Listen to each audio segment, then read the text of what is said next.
Исәнмесез, хөрмәтле тамашачылар. Яңа гасыр каналында Ком сәгате тапшыруның чираттагы чыгарылышы. Бүген студиябызның кунагы хәвәскәр композитор, продюсер, Татарстан продюсерлар берлеген гамәлгә куючы Җәүдәт Гыйльманов. Җәүдәт абый, исәнме? Исәнме, Данил.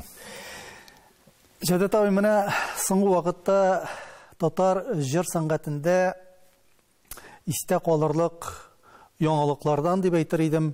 Ул да булса, менә шушы Татарстан продюсерлар берлеге оешуны атарга кирәктер.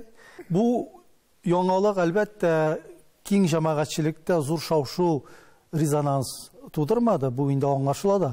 Чөнки продюсерлык мәктәбе, продюсерлар эшчәнлеге әле ул безнең тамашачы, безнең халык өчен кем әйтмешли ачылмаган, укылмаган китап.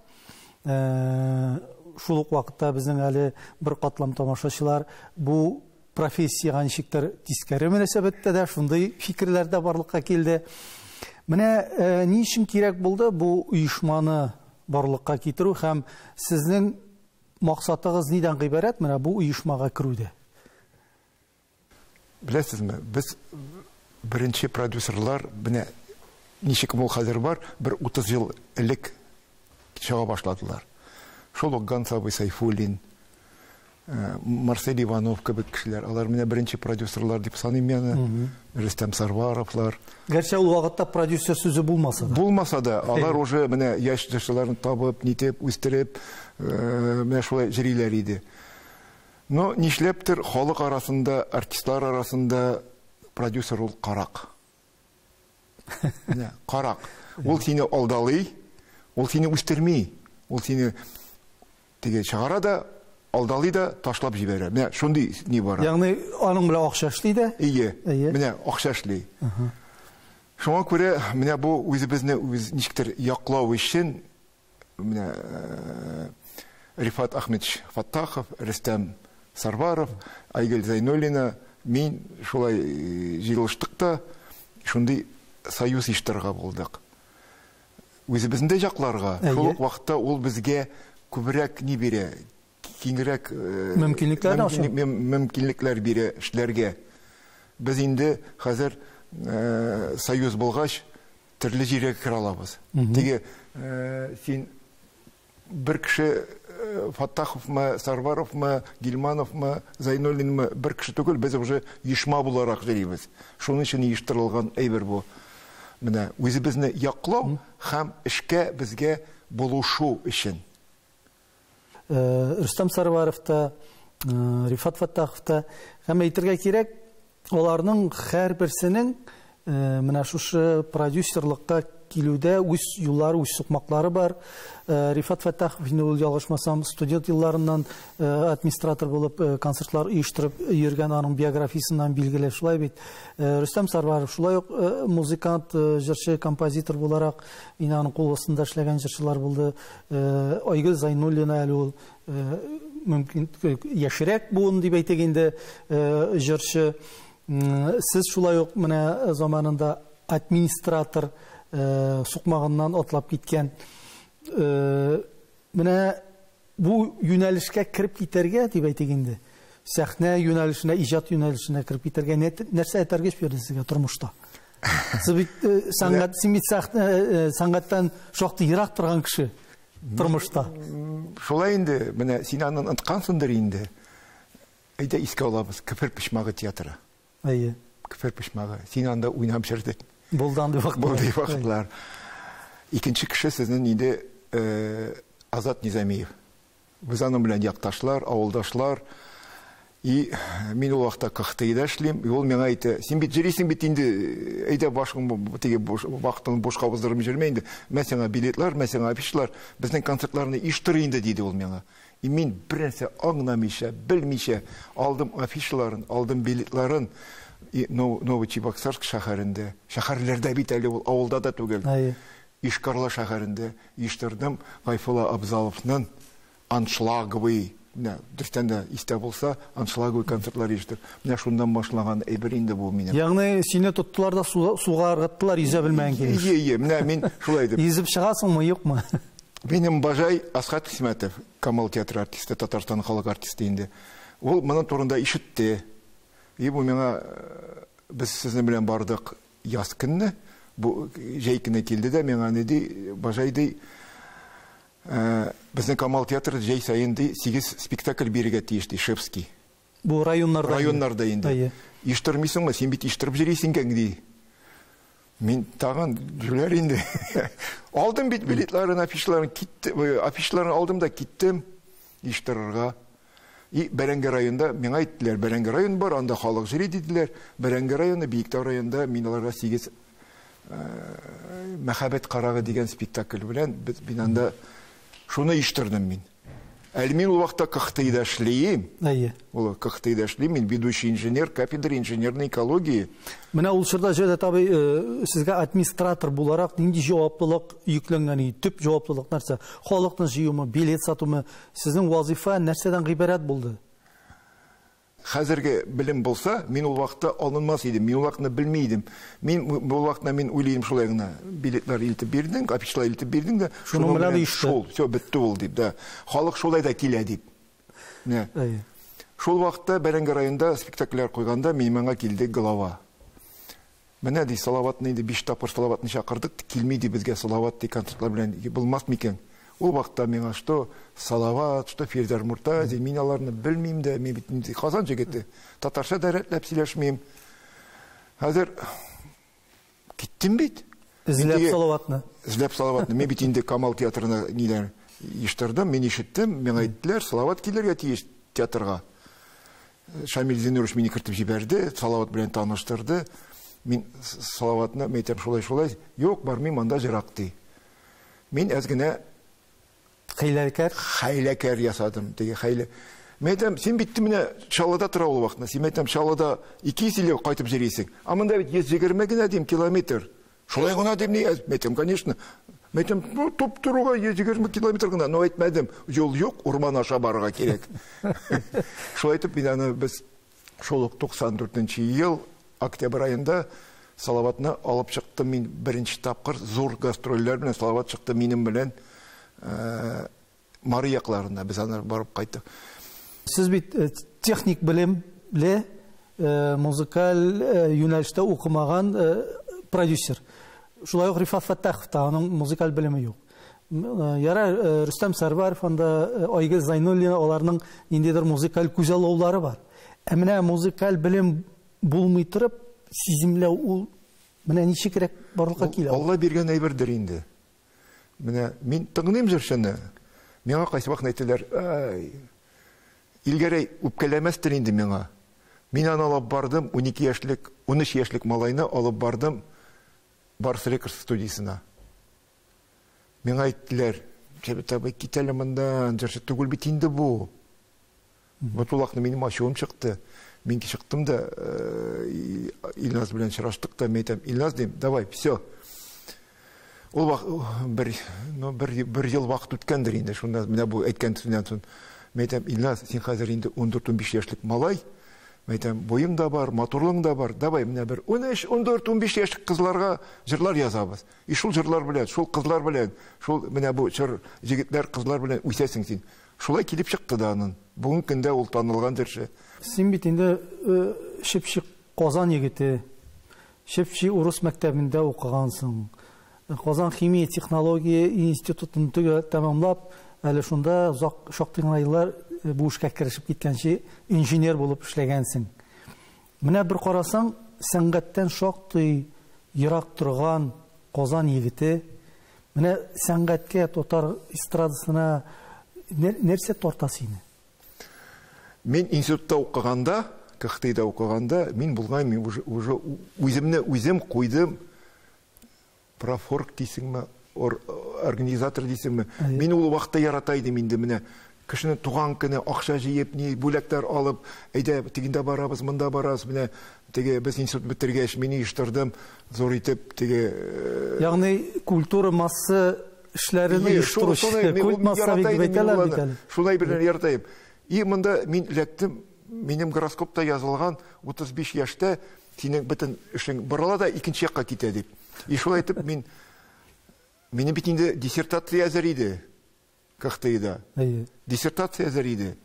Миңа калган иде эш экзамен бирергә дә защитаға шығарға. Үккену хисләре булмадымы? Менә ни өчен ташладым? Менә бу син бит инде фән юлыннан китеп, бүгенге көндә бәлкем ниндидер бер фәннәр докторы, анда фәннәр кандидаты булып. Минем белән укыган, минем белән эшләгән малайлар, алар бүгенге көндә доктора наук, профессорлар, алар без чирашкан сайын, алар әйтмиме, җәүдә ялгыштың син дип. Юк, алар әйтәләр, "Эй, синең эшең бик яхшы" диләр.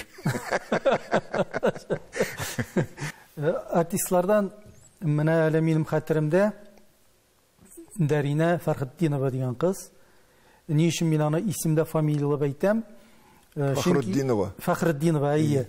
Чөнки аның язмышы шундый фаҗигале язмыш дип әйтергә кирәк. Әйе, ул бит инде ике аяксыз калган кыз бала менә сәхнәгә чыгып, җырлап, халыкның, тамашачының мәхәббәтен яулап, әле аны ялгышмасам, монда Татарстанның атказанган мәдәният хезмәткәре исемнәре бирделәр. Мин әле ул хәтерлим, менә яңалыкларда эшләп йөргән чорда без аның турында репортажлар эшләдек.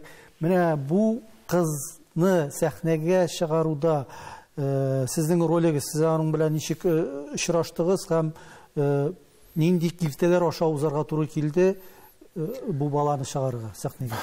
Миңа шалтыраттылар Чүпрәле районыннан. Менә бездә шундый кыз бар. Шуның белән очрашып, сез теге булышып булмас микән дип инде. Зам глава шалтыратты. Мин бирделәр телефонны. Мин Дарина таптым. Дарина КХТда укый ул вакытта. Без аны белән очраштык. Җырлаган, мин бер кашанда эшләмим, нинди булса да бер кашанда эшләмим, ул җырчы миңа шамаса, аны җырлавы. Дарина миңа җырларын күрсәтте, миңа шаданны җырлады. Без аның белән эшли башладык. И ничә еллар булгандыр инде, бер 10 елдан күбрәк эшләдек без Дарина белән. Без аны Татарстанда таныттырдык, Рәсәйдә таныттырдык, аны беләләр иде, Рәсәйдә, Татарстанда беләләр иде. Ул ничек әйтсәң дә Гран-при Золотой голос России фестиваленнән татар җырын җырлап, Гран-при яблаган кеше ул. Күп фестивальләрдә, ниләрдә менә шулай катнашып, җиңеп, концертлар бирдек без аның белән. Ул кыз миңа үз кызым кебек булды. Дөрестән дә без аның белән бик якын. Бүген көндә дә аралашабыз. Ул бүген көндә Мәскәү өлкәсендә яши, кияүгә чыкты, бала үстерә. Ягъни ул сәхнәне ташлады инде. Бала тапкач, бүген көндә ташлап торды, но без сөйләштек, Мәскәүдә бар дуслык дигән бер ансамбль, татар җәмгыятендә шул ансамбльгә җырырга дип инде. Ягъни әле ул сәхнәдә күренәчәк, Алла бирсә. Алла бирсә, менә әзгенә тегени баласы үсеп китсен инде. Гаилә хәлләрен. Гаилә хәлләргә кертеп бетерсен, шуннан соң без аны инде тагын яңадан зур сәхнәгә чыгарабыз килә. Безнең берничә җырыбыз әзер. Ул Казанга килгәч, без аны яздырабыз, яңа җырлар була безнең, Алла бирсен. Менә синең тарафтан эстрадада сенсация дип әйтик инде тудырган, шау-шу тудырган, резонанс тудырган проектларның берсе, ул да булса, син эстрадага 72 яшьлек әбине алып чыктың. Розалия әбине. Ул вакытта 72 яшь булган, бүген көндә инде мәрхүм, урыны җмакта булсын. Менә бу идея ничек килеп туды синең башыңда, әйеме? Ник дигәндә, ялгышмасам, рус эстрадасының җыелма ниндидер җыентыгында хәтта Розалия апаның да җыры бар икән. Җыркатмалы бит инде. Хәзер Силиманның тарихы шундый. Без кайттык хатын белән Розалия апаның улы Фәрит абый, мәрхүм, урыны җәннәттә булсын, аның 50 яшь юбилеена. Ягъни Розалия апа ул сезнең әниегезнең бер туган сеңлесе. Әнине бер туган сеңлесе, кичкенәсе. Кайттык юбилеена, шунда Розалия апа җырлады. И хатын мине тертә. Аларның нәселендә бар кассета, аларның әбиләре җырлаган. Алар шуны яздырып калдырганнар. Менә ди бездә кассета бар ди. Син дә яздырып калдың, ничек җырлый битти, мотор битти. Мин тордым да әйттем, Розалия апа, давай, 1-4-5 җырны әзерлә. Икенче атнага киләм, алып китәм, Казанда сине яздырабыз, истәлеккә калсын дип. Бу әле истәлеккә калсын дип яздыру гына. Истәлеккә калсын дип кенә барабыз бит әле. Хәзер рәхмәт Фәрит Әхмәтовка, ана килдем, сөйләштек, Фәрит белән яздырдык, баянчы Фәрит Әхмәтов белән яздырдык, Зурияпаны, и шул яздырылган запислар белән килдем, ул вакытта мин инде эшлим Оскар Рекс студиясында, килдем шунда. И Айрат Волков, продюсер Айрат Волков, мен әйтәм, Айрат, мә, тыңлап кара әле дим. Ничек минем апайым җырлый димме? Бирдем. Бу моны бүлмәсенә кирип китте дә, тыңлады да, ну, бер 10 минут вакыт үткәндер инде, чыкты да, кара әле ди. Биреп тора әле миңа ди, бер эш көнгә ди. Мин сиңа бер аннары килеп чыкса бер күрсәтәм ди. Әйтәм, "Мә, пожалуйста." Ул дискны яздырып алды да китте. Бер эш көндән соң бу миңа китерде. Кил монда ди, тыңла ди. И бу уже эш көн дигәндә Розалия апаның баянга җырлаган җырларын, бер җырын теге эстрадага килештереп, аранжировал шул ниен. Мә, тыңлап кара әле ди. Ничек бу, сиңа ошыймы, юк, мин тыңлам, шикарный дигән. Ягъни ул анда инде үзе генә түгел, ялгышмасам диджей белән җырлый. Диджей белән, диджей Раббах дип. Раббах белән җырлый. Хәзер Розалия апа нәрсә әйтер инде ди, мен белмим. Утырдым машина и киттем мин Битаманга. Килдем Битаманга, мен Розалия апа тыңлап кара әле ди. Розалия апа, кызык, ул бик кызык хатын кыз иде ул. Розалия апа, кызык ди, кара әле, сиңа ошыймы ди. Мен ошый, сиңа ошыймы? Мен ошый ди. Мен дальше ясыйбызмы? Ясыйбыз ди. И без шулай ясый башладык. Розалия апа алып кайтты минусларын. Розалия апа иренде җырларга, шул минусларга. Менә шундый тырышкан. Бер нинди музыкаль белемсез. Бер нинди белем юк. Бу инде табигатьтан бирелгән сәләм. Табигатьтан бирелгән әйбер. Менә бу яңалыкны дип әйтик, менә бу Розалия апаны сәнгать дөньясында кайнашкан сәнгать кешеләре нән сүзләр булдымы? Ничек кабул иттеләр аларны? Җәүдәт юк белән йөрисең инде, әллә инде карал Җәүдәт, афәрин, ничек итеп менә нинди җыр чыгаргансың дип мактаучылар булдымы?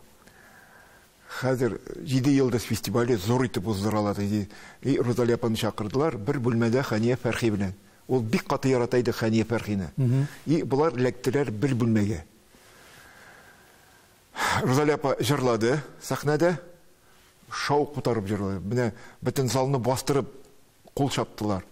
Ул бит 8000 халык арена, Татнеф аренада. Сәхнәдән төшкәндә беренче сорау беләсезме ни дип булды? Син ничек уйлыйсың, мин Ханиягә шадым микән дип. Ханиягә шадым микән дип. Хания аны бүлмәдә каршы алып, кочаклап, үбеп, Розалия апа молодец дип нитте булды. Телле кеше булды. Миңа артистлар арасында андый да, "Сиңа сәйди бу әби" дип, ул җырлый алмый дип әйткән кешеләр дә булды. Но ничек булса да, менә Розалия апаның кассетын чыгаргач, име, Розалия апа ул кассеталар сату буенча бер жыл примерно фирма Оскар Рекс фирмасы шул кассета белән торды, яшәде. Сатылды кассетасы. Менә чакырдылар, менә шул теге әйттем бит әле, җыентыклар дип име. Хәзер менә бу идеяның авторы бит инде Айрат Волков, ул бирде идеяны. Менә бу иштырырга, менә бу ни. Мен шул идеяны иштыручы гына. И бер тапкыр килдем дә Айрат, мен киләле монда комиссияга бер күрсәтәм ди. Сайтка кирдек дә, теге пиратский кассета инде. Сайтка кирдек, и шунда сайтта кассеталар. Лучшие хиты российской эстрады. Маган, лучшие хиты российской эстрады. И бу миңа анда Филипп Киркоров, группа Толокно, Черникова, Алла Пугачева, Розалия апа и диджей Раббах. Бөтен җырларны иң яхшы хитлары исемле. Бөтен җырларны кертеп, бер татар артист булмадан да, име. Менә Розалия апаны бөтен җырларны кертеп бетерделәр. Менә ялгышмасам, Удмуртияның Бураны ва әбиләре ул бит инде соңрак чыкты әле Розалия ападан соң. Шундый сүзләр дә бар, янәсе менә шушы Розалия апаны күргәннән соң, шушы Удмуртиядагы продюсерлармы, Мәскәүдәге продюсерлармы белмим, нишләп әле менә безнең милләт кешеләрендә, әбиләрендә шулай җырлатмаска дигән идея килеп туган дип. Бу дөресме, юкмы икән? Но мин шираштым ул хатын кыз белән, менә кем ул иштырган, ни, менә шул Буранский бабушкины. Одна из идей менә иштырырга, менә бу без ишеттек диде әбине. Шушы этәргән. Розалия апа. Одна из. Менә без әбине иштырдык ди, безгә шады ди әби ди. ништәп бездә дә шулай булмас. То есть без аны уйлап җирдек ди. Бу менә бу одна из идей тоже менә шулай булды. Шулай сөйләштек без ул хатын белән. Җәләт ай, менә синең тагын зур проектларыңнан мин атар идем, бу Татарстан яшьләре дип исемләнгән һәм яшь йөрәкләр проекты. Ялгышмасам, Татарстан яшьләре проекты ул инде 1998 елда ук эшли башлый, яшь йөрәкләр соңрак. Алар икесе дә менә шушы татар дөньясында, татар җыр сәнгатендә яңа җырларны, яңа туган җырларны сәхнәгә чыгару, яңа җырлар тудыруга этәргеч бирү, шулай бит. Бер караганда бүген бит менә безнең яңа татар җыры конкурсы бара. Инде 3нче сезон ялгышмасам оешты. Нәкъ менә синең башлангычны дәвам иткән кебек менә бу фестиваль. Бер карасаң. Ул бүгенге көндә шактый гына инде үзенең популярлыгын яулады. Ни өчен менә заманында дип әйтинде, синең менә шушы проектларың шушы яңа татар җыры кебек күтәрелеп китә алмады? Менә бу Татарстан яшьләре фестивале оештыра башлаганда танылган журналист Флёра Низамова, без аны белән Татарстан яшьләр газетасында утырабыз, сөйләшәбез, и шундый идея мәйтәм бар. Бу миңа әйтте, нишләп директәндә менә бүгенге көн ул вакытта бу 96 еллар булгандыр, 97 еллар чыгалар да күбрәк баян белән яшьләр өчен бит кирәк бит нәрсә булса да. Менә яшь һәрбер чорның үз җыры булырга тиеш, нигә булырга тиеш дип сөйләштек тә, татарда рок-та булсын, джаз-да булсын, нидә булсын дип теге ул вакытны сөйләштек инде.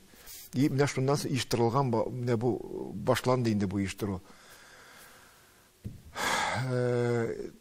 Менә бу яшь йөрәкләр проекты инде ул бу Татарстан яшьләрен дәвамы кебек булды инде ул. Анда әзгенә икенче төрлек яшь җырлар, яшь җырчылар, яңа җырлар дип ни дип инде.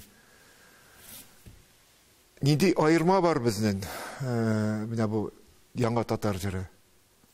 Алар алдылар, алар күбрәк эшлиләр композиторлар белән.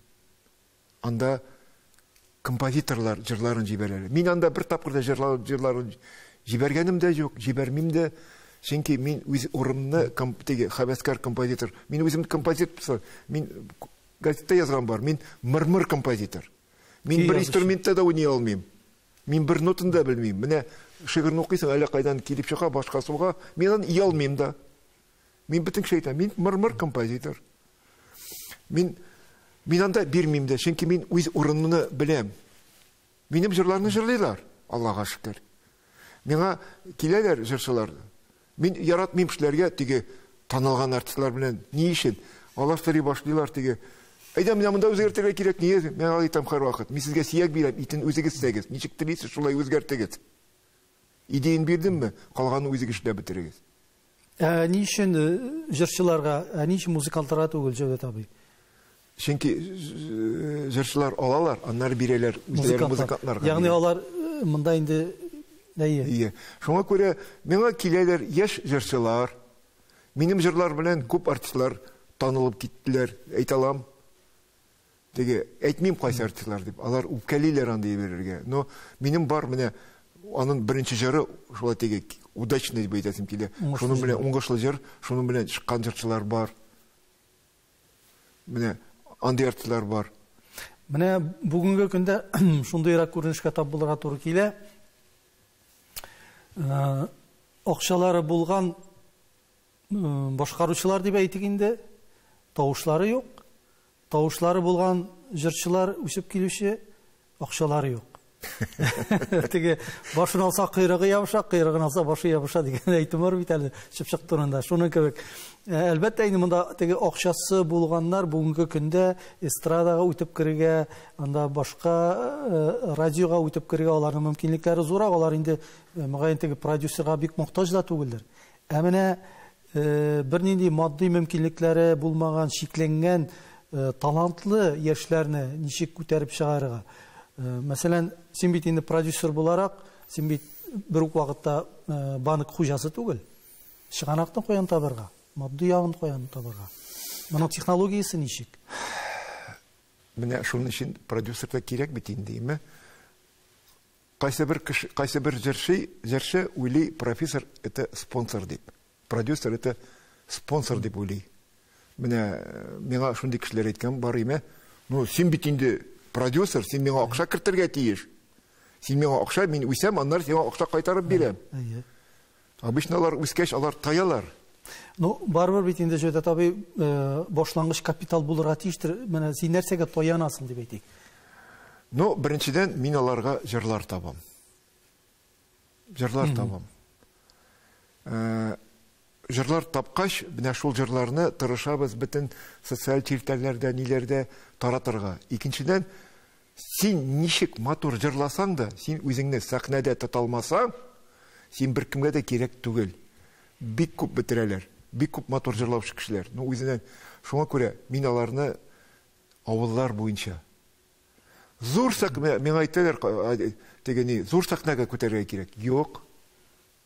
Кичкенә сәхнәдә, авылда булырга тиеш. Зур сәхнәдә тәҗрибә туплый, йөреп, гастрольләргә. Зур сәхнәдә син халыкны күрмисең. Анда караңгы күбрәк чакта, анда халык күренмәй. Сәхнә белән зал арасы, утыргычлар арасы ерак. Ерак, анда син халыкны күрмисең, син караңгыга җырлыйсың. Син күрмисең. Авылларда, кайсы авылларда кешеләр сәхнәгә менеп утыралар. Менә син алар күрәләр, ничек син җырлыйсың, ничек син үзеңне тотасың сәхнәдә. Менә шундый тигәни. Ягъни тамашачы белән ике арада менә бу аралашу бара. Бара. Вот алар шуны менә туплыйлар, тәҗрибә туплыйлар, өйрәнәләр. Менә шуны мин бирәм аларга. Аннары алар бит кайда эшли башлыйлар. Алар менә мин алар белән эшли башлыйм студент чагыннан. Алар күпмедер эшлибез, 3 ел, 5 ел эшләгән бар. Алар эшли башлыйлар. Аларның акчалары килеп чыга башлый. Менә шул акчаны син синең миллион акчаң булса да, син белмәсәң кайда ул акчаны тыгырга, дөрес итеп кулланырга, син ул акчаны бушка гына шалт кертәсең дә бетерәсең, бетә ул синең акчаң. Ул акчаны кирәк дөрес итеп кулланырга, дөрес итеп теге кертергә, табырга, кайда менә бар классика җырлаган кешеләр, бар эстрада җырлаган кешеләр. Эстрада җырлаган кешеләр бер каналга бирергә, классиканы икенче каналга бирергә кирәк. Менә канал дигәндән Җәүдәт абый бүгенге көндә бит инде күпчелек татар телендә эшләүче радиостанциялар, татар телендә эшләүче безнең әле коммерцияле телевидениелар бар бит инде, әйеме? Аларның барысында диярлек үзләренең продюсерлык үзәкләре бар, дөресен әйткәндә. Ягъни аларның тавыш яздыру студиялары да үзләрендә, алар инде җырчыны радио каналы ашада, телевидение каналы ашада көне-төне рекламалыйлар. Ягъни аларның чыгымнары күпкә азрак һәм бөтен ресурслар, мөмкинлекләр үз кулларында. Менә бар продюсерлар сезнең кулда, мәсәлән, андый мөмкинлекләр юк диярлек. Ягъни чыганаклар. Мәсәлән, сез 4 продюсерны гына бүген карасак, Фәттаховның да тавыш яздыру студиясе юк, телевидение, радиосы юк. Бердән-бер Рөстәм Сәрваровның бүген студиясе бар үзенең. Менә алар сезгә ни дәрәҗәдә бүген конкуренция тудыра? Бармы андый конкуренция? Ягъни алар күбрәк шушы ресурслары зурак мөмкин булган радиостанцияларга, телекомпанияларга китмиләр. Юк. Продюсер үзәкләренә. Конкуренция бар инде ул. Хәзер бит син килдең дә, акчаң да булса, син килдең дә, каналларга килдең дә, эләктең, алай юк. Теге бер 10 ел элек акча белән килдең, алар сине кычаклап алалар. Хәзер юк андый бер. Хәзер анда эләгү өчен кирәк кеше. Менә ул каналга эләгү өчен кеше кирәк. Дөрес сөйләшергә кирәк, белергә кирәк кем белән сөйләшергә. Менә шуңа күрә теге конкуренция дигәндә бер бар ул. Но күбрәк чакта менә һәрбер каналда продюсерский центр, мин аларны продюсерский центр дип әйтмәс идем, мин аларны административный центр дип әйтер идем. Чөнки алар үстермиләр, җырчыларны үстерми. Алар пользуются готовым продуктом. Аларга менә ягъни аларга инде продюсер үстерде, китереп бирде аларга. Менә шулай китереп бирде. Алар кулланалар, теге Венера ни үстергән, ниләр белән, әлләкем үстергән, кайда укыган, алар шуның белән кулланалар. Алар шуның белән эшлиләр генә, как администраторы. Ягъни инде аларга күпмедер дәрәҗәдә шумарган, мөмкинлеге булган җырчылар, башкаручылар кирәк. Анда бит, алар бит ул җырчыга җырлар табып бирмиләр. Алар кулланалар, ул җырчы аптилет. Или алар булган шималны эшкәртә. Алар жырчап келе, ол қарайды, бұл бармайды, кет мұндан деп қуып жіберелер мүгіт. Міне, тегені, яңа жыр білен келді. Алар бұлышмайлар аңғар, теге, жаңа жыр табырған дейік. Алар кері бізге қайталар. Міне, радио дегеннен, бұл шырақта сенің тағын бір ішченлігіні осылыққа бұтыра керек. Бұндан 25-26 ел әлік Татарстанда Дулқын радиосы іші башлаған еді. Әйтірге керек ұл шыр үшін бұл ішінен да зор вақиға болды. Бары тек татар тілінде сөйлей, татар шежірлерінің ғана яңғырата, татар жамағатшылығы енді мұны бик жылы етіп қаршы алды, қабыл етті. Ұл шырда бұл бітін милли көтеріліш шыры нендей киртелер аша, нендей ғазаплар білән ошырға туры келді бұл радионы, һәм не үшін аның ғұмыры бик қысқа болды? Мен Бамын урамына барған бойынша барам, и мен бір дос малайым шырады енді. Шолай көптен көрішкен жоқ еді, ол мен айтады, мен мұнда бір дос янына кіремді, сонда чай ішірібіз, кофе ішірібіз деп кірдік енді біздің. Мен бұл вақытта салаватта шлем, и бұл мені таныштырды, вот салаватта шлей тұрған администратор, и теге Ростямов Раиль Наилич деген кіші, ол мен айта, қарайлы деп, мен шондай бір идея бар дей, татар тілінде. Жырлы Майкл Джексон, мен шондай стильде шлей тұрған бір радио ашарға деп менде. Яғни татарша сөйлей, әмі шетел музыкасында берелі. Мен шондай рақты. Мен айтам, бәт идея, қаршы түгіл, давай, мен отпусқа кетем дей, давай дей, сентябрь айында шырашабыз дей. Біз аның білен сентябрь айында шыраштық, но август айында ашылды Қорай радиосы. Как раз мен шол теге жырлы Майкл Джексон. Шондай стильде. Шол стильде. Мен Равилға айттым, Равил дейм, андай радио бар, біздің ашудан бір не пайда, давай 10% татарша ғана ашабыз.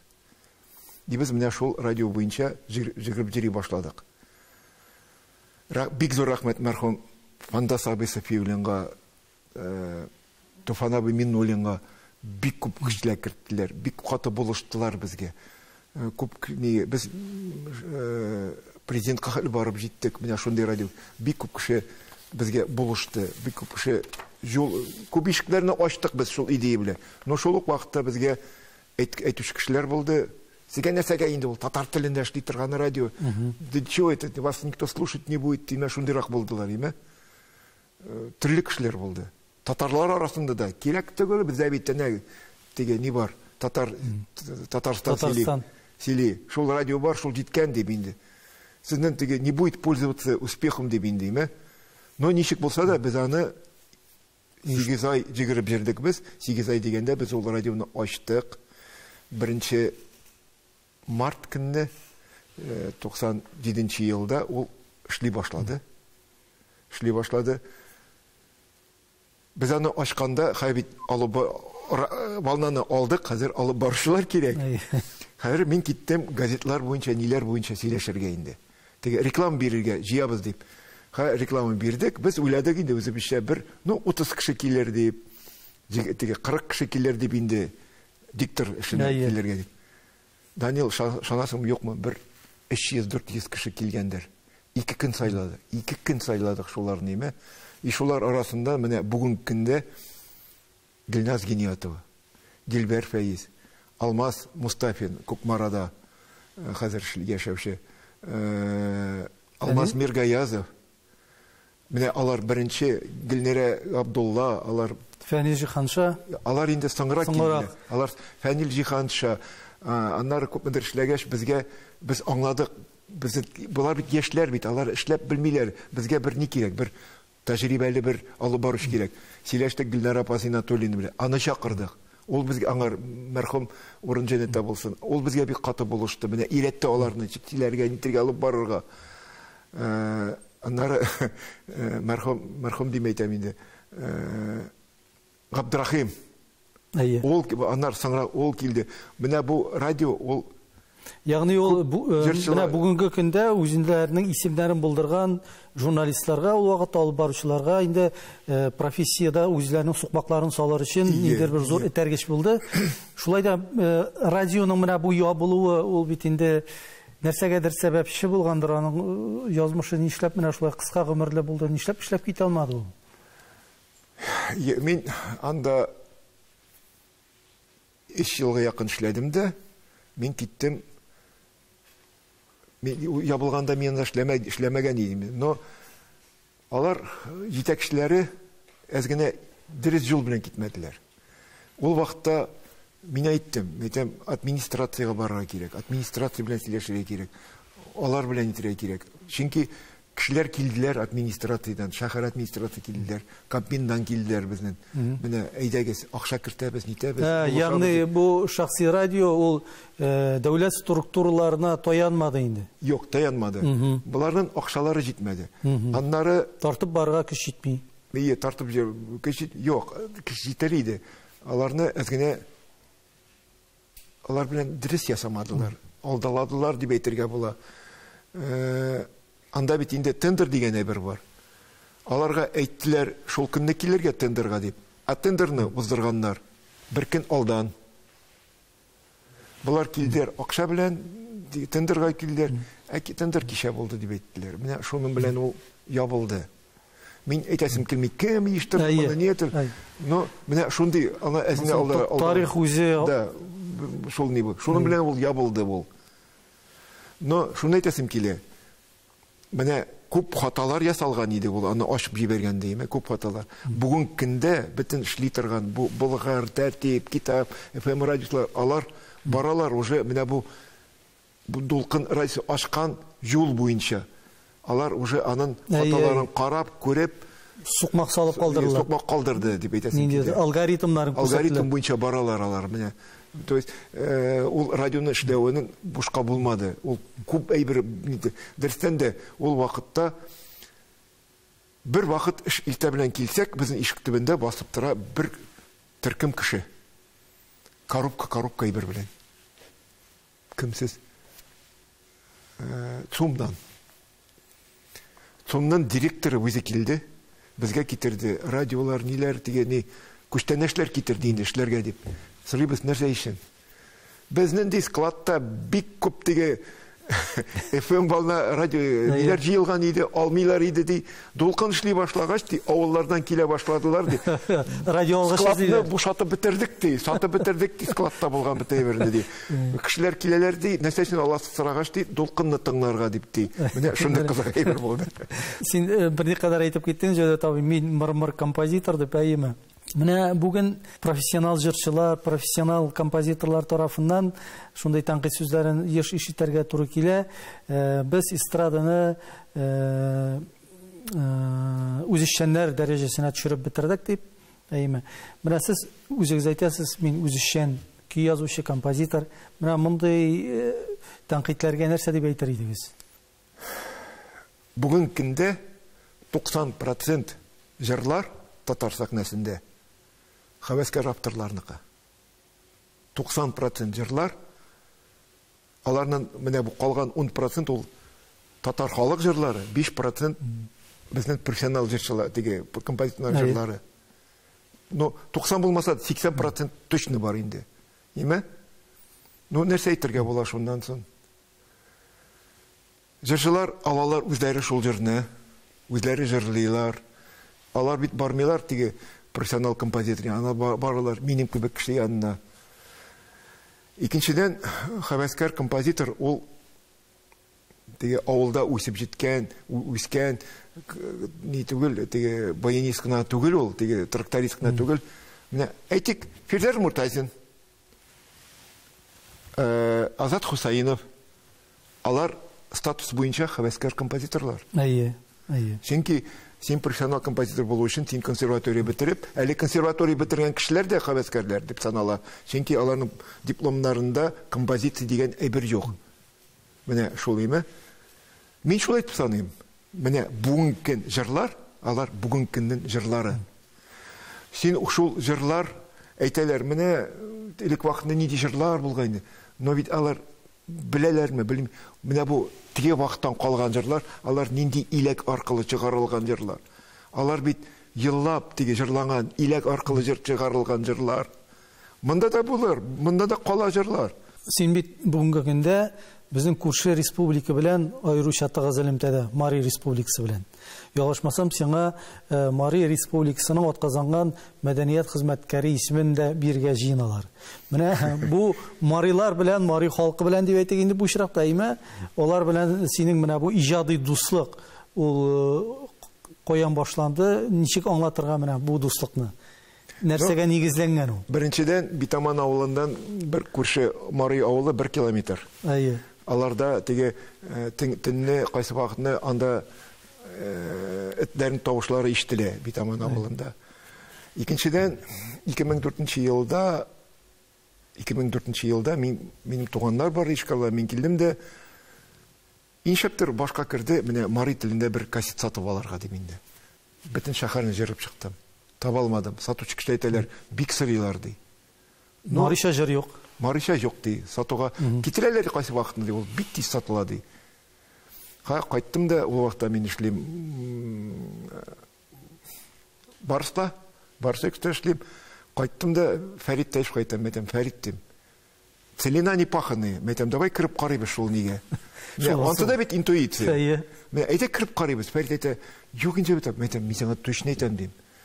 Целина не паханы, спрос будет большой дим. Уговорил. Мине җибәрделәр Ишкарлага, мин братна җирдем Ишкарла буенча. Эзләргә кем чтоб тигәндә бер безнең представитель бул. Таптым кешеләрен. Менә мин яскыны булган идем. Кескене без анда 1000лек урын бар, теге зал бар инде. 30 лет теге 30 лет республики Мариэл дигән. Шул зал 1100 урынлы зал ул. 2 концерт ишеттердек, шыгрым зал тулы. Бу Мариша концерт мен. Мариша концерт, Мари кассетлар. Бу безнең ни диде инде презентация первых лицензионных марийских кассет. Менә шундан башлаган әйбер. Шунда менә безнең Андрей Чемышев дигән безнең представитель бар иде. Ул җыя иде артистларның җырларын. Шуларны без чыгара башладык менә шул. И бер тапкыр барганда. Ягъни сез Мари эстрадасын үстерергә алындыгыз. Да, алындык. И шунда ми барганда ничек шулай килеп чыкты, мин үз җырларымны алып бардым. И Андрей күрде дә буларны. Мен калдыра әле, сиңа не жалко, да, Мари теленә җырлыйбыз ди. Ягъни сез тәрҗемә итеп? Юк. Мин ул татар телендә язылган. Минем плюс да, минус да бар иде, теге аранжировкасы да бар. Моны Маришага тәрҗемә итеп җырлыйлар булып чыга инде. Мин Андрей калдырды, бер 2 ай вакыт үткәндер, Андрей әйтә, мин шулай килдем дә, мә, послушай ди. И минем уй җырымны Мари телендә җырлыйлар. Миңа бик кызык тоелды ул. Ягъни татарча мотив белән Мариша җырлыйлар. Менә Мари тамашачысы ничек кабул итте микән соң? Бик әйбәт. Вот сразу әйтәм, бик әйбәт кабул иттеләр. Чөнки безне бит теге пентатоника килешеп тора. Аларның җырлары әз генә тизрәк кенә, татарга караганда әз генә тизрәк. Пентатоника безнең килешә җырларыбыз. И шулай итеп минем тагын җырлар сырыйлар ди. Мин шулай итеп җырга бушка аранжировка бирә башладым. Шулай итеп мин ул җырларны көтмәгәндә дөрүк миңа шалтыраталар. Сезнең җырыгыз үтте, Мари җыры песни года. Минем җырларны җырлый башладылар, танылган җырчылар. Мин бүген көндә Марида один из күбрәк танылган композиторлар. Миңа шалтыратып торалар, җырлар кирәк. Мин ел сайын бер ондап җыр чыгып барадыр минем Мари телендә. Мине зур-зур концертларга чакыралар. Мин анда утырам, бер сүзе аңламыйча. Дигәни утыртам үзем янында бер Мари кызын, тәрҗемәчене кемнесе дә әзмә утыралар. Но андагы менә кем сүзләр яза, мин аларга шалтыратсам, без всяких проблем.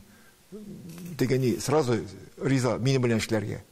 Мин анда композитор буларга. Сезгә ихтыяҗ зур. Ихтыяҗ зур. Син бер яктан менә кешегә физиологик яктан гына ярдәм итмисең, гомер бирмисең. Син бит әле менә шул иҗатың белән дә рухландырып яшисең. Киләчәккә планнары менә бу продюсерлык үзәгендә инде әмәлгә куючыларның берсе буларак сиңа нинди дә булса ул өмет чаткылары, көч, дәрт истәдеме, юкмы?